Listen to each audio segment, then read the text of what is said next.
Setelah aku seneng banget nonton episode pertama dan episode kedua dari One Piece live action series buatannya Netflix, episode ketiga dan episode keempat malah anjlok. Kemarin episode pertama bagus banget, aku suka banget. Lalu episode kedua, nggak sebagus episode pertama, aku ada beberapa komplain. Tapi tetap aja bagus banget. Lalu tiba-tiba masuk ke episode ketiga, lalu episode keempat. Dan menurutku anyep sih. Usopp itu salah satu karakter topi jerami favoritku. Yang pertama itu Zoro, yang kedua itu antara Chopper sama Usopp, mereka setara menurutku. Setelah itu baru Robin dan yang lainnya. Dan aku lumayan nunggu ceritanya Usopp ini di Syrup Village ya. Episode 3 sampai episode 4 itu harusnya menjadi episodenya Usopp. Khusus perekrutan Usopp. Tapi nggak kerasa ceritanya Usopp. Usopp malah jadi karakter background doang di sini. Spotlight-nya itu bukan di dia. Jadi itu aku punya beberapa komplain, tapi itu adalah komplain terbesarku. Aku sebenarnya nggak apa-apa kalau ada beberapa karakter yang dihilangkan ya. Mungkin mereka dirasa kurang relevan. Oh ceritanya kalau ada mereka makin panjang, dihilangkan nggak masalah. Aku bukan tipe yang, oh di komik nggak begitu, di anime nggak begitu. Aku nggak masalah. Aku cuman masalah ketika inti utama ceritanya yang harusnya disampaikan itu malah tidak tersampaikan. Kayak misalnya Usopp ini, episode ini harusnya episode khususnya Usopp, tapi malah Usopp nggak kerasa dapat spotlight sama sekali.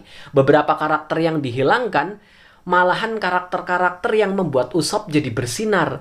Kayak 3 anak kecil yang ngikutin Usopp, anggota dari Usopp Pirates. Mereka itu punya peran yang cukup penting di bagian akhir, di mana Usopp kasih pesan ke mereka. Setelah bajak lautnya Kuro kalah, Usopp bilang ke mereka, tolong ya, jangan kasih tahu desa kalau ada serangan bajak laut. Biar aja mereka nggak tahu. Nanti takutnya mereka panik. Biarkan ini sebagai salah satu kebohongannya Usopp aja. Itu momennya bagus banget, men. Hilang. Terus, Jengo juga dihilangkan. Kalau di komiknya sama anime, Jengo itu jadi salah satu anggotanya Kapten Kuro ya. Dan di sini dia dihilangkan malah digantikan sama 2 anggota kucing yang memang ada di anime sama komiknya juga. Mereka ngelawan Zoro. Dan di sini sama adegan waktu mereka ngelawan Zoro itu keren banget, aku suka banget. Cuman kalau di komik sama animenya, Jengo itu harusnya ngelawan Usopp. Jadi Usopp dapat momen untuk bersinar. Kita ngerasa kayak, oh Usopp keren banget meskipun dia penakut, meskipun dia apa, tapi dia tetap berani buat ngelawan. Kalau memang harus dilawan ya, dia tetap ngelawan. Itu nggak ada.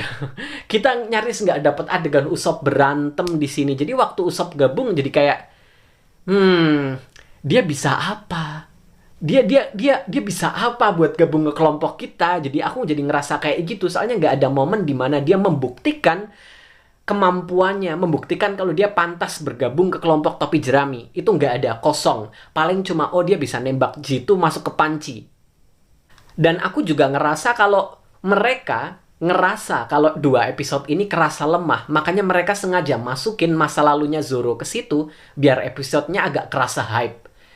Dan jujur itu juga salah satu hal yang aku nggak suka sih. Aku nangis waktu lihat masa lalunya Zoro. Aktor kecilnya Zoro juga keren banget, tapi menurutku salah tempat. Harusnya nggak di episodenya Usopp. Dan parahnya lagi, ada kisah Koby dan Helmeppo yang masuk ke Syrup Village. Ada kisah di mana Helmeppo bilang ke Koby kalau Vice Admiral Garp itu nggak percaya sama kemampuanmu, dia cuma ngerasa kau itu deket sama Luffy, makanya mancing Luffy buat bla bla bla bla bla. Ya, itu jadi ceritanya Koby dan itu semakin nyuri spotlight dari Usopp itu sendiri. Cukup tentang Usopp. Kapten Kuro menurutku oke banget, aku suka banget sama Kapten Kuro di sini ya. Bener-bener performernya, aktornya itu bener-bener oke banget, keren. Cuma aku ada satu masalah di mana Kapten Kuro itu tiba-tiba bisa gerak cepet, cekrek cekrek cekrek cekrek kayak gitu dan nggak ada penjelasan sedikit pun. Orang yang nggak tahu anime sama komiknya pasti bakalan ngira, oh mungkin ini kekuatan buah iblis ya. Nggak ada penjelasan tentang kecepatannya Kapten Kuro itu. Dan aku tahu ini dunia fantasi di mana banyak hal yang nggak masuk akal, tapi hal-hal yang nggak masuk akal itu juga butuh penjelasan. Kayak, oh kekuatannya Luffy itu bisa melar, kenapa kok badannya bisa melar? Karena dia makan buah iblis. Pertarungan antara Luffy dengan Kapten Kuro juga agak kurasa kurang, malahan jauh lebih seru pertarungannya Zoro dengan 2 kucing itu. Pertarungannya Luffy sama Kapten Kuro, Luffy nggak luka sama sekali. Minimal harus ada goresan atau apa itu kayak di anime sama komiknya, damage-nya jadi kerasa ya kan. Ini nggak ada.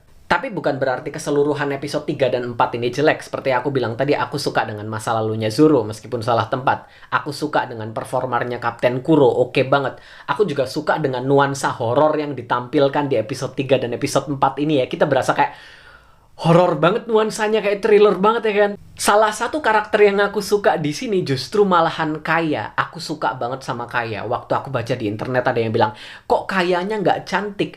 Kaya di sini cantik, men. Cantik. Cuman karakternya dibikin penyakitan. Makanya make up-nya kayak gitu. Mukanya pucet, kisut. Kayak orang bener-bener udah penyakitan banget gitu kan. Bibirnya juga kayak putih, pucet banget. Jadi matanya sayu. Jadi kayak nggak... Ya, karakternya dibuat penyakitan. Bukannya nggak cantik. Dia cantik. Aku juga suka sama momen dimana Kaya dan Nami bicara dari hati ke hati. Gila, itu bagus banget. Perkembangan karakter untuk Nami dan juga Kaya, meskipun Kaya cuma muncul di 2 episode ini, tapi karakternya langsung standing out gitu, langsung kerasa kuat di sini. Dan aku juga suka Nami di sini kerasa kayak mulai membuka hati gitu kan, kayak mulai ngerasa mungkin aku bisa lebih percaya orang lagi mungkin.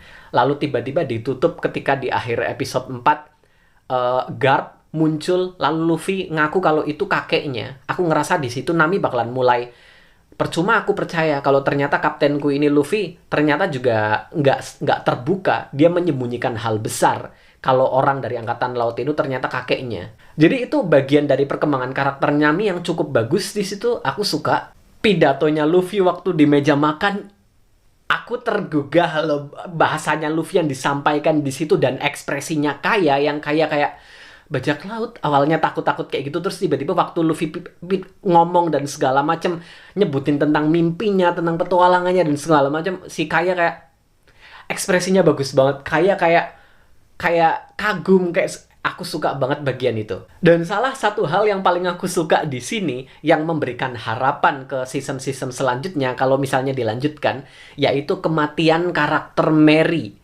Mary itu kalau di komiknya dia diperlihatkan kalau dia mati. Tapi tiba-tiba ternyata dia nggak mati, dia hidup lagi cuma luka parah. Dan itu salah satu bagian yang aku nggak suka di komiknya ketika tiba-tiba ada karakter yang dibuat seakan-akan karakter itu mati. Bikin kita sedih, bikin kita panik. Tapi lalu kesedihan kita itu direnggut lagi, karakternya hidup kok.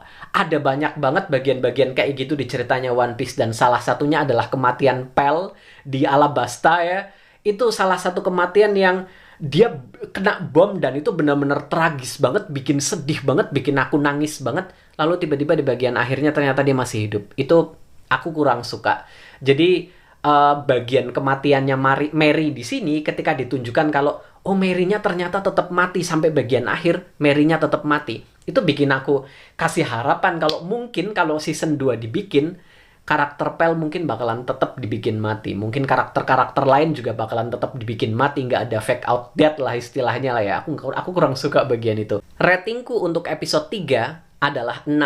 Dan ratingku untuk episode 4, so sorry, 5. Meski episode 3 dan episode 4 seperti yang aku bilang tadi lemah banget, ada banyak kekurangan, aku tetap optimis banget kalau episode-episode selanjutnya itu bakalan bagus karena aku sempat dengar teman-temanku bilang kalau episode 5 itu justru yang terbaik di keseluruhan seasonnya. Artinya itu bakalan naik banget di episode selanjutnya.